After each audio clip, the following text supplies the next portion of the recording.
കേരള ബ്ലാസ്റ്റേഴ്സിന്റെ ഈ സീസണിലെ അവസാനത്തെ മത്സരത്തിന് ശേഷം എന്തോ വലിയ പ്രഖ്യാപനം നടത്താമെന്ന് മാർക്കസ് മെർഗലോ നമ്മളോട് എല്ലാവരും പറഞ്ഞിട്ടുണ്ടായിരുന്നു.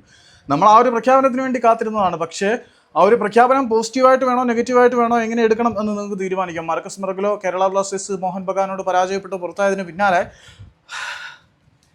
പറഞ്ഞിരിക്കുന്നത് കേരള ബ്ലാസ്റ്റേഴ്സിൻ്റെ പല തലകളും ഉരുണ്ടു വീഴാൻ സാധ്യതയുണ്ട്.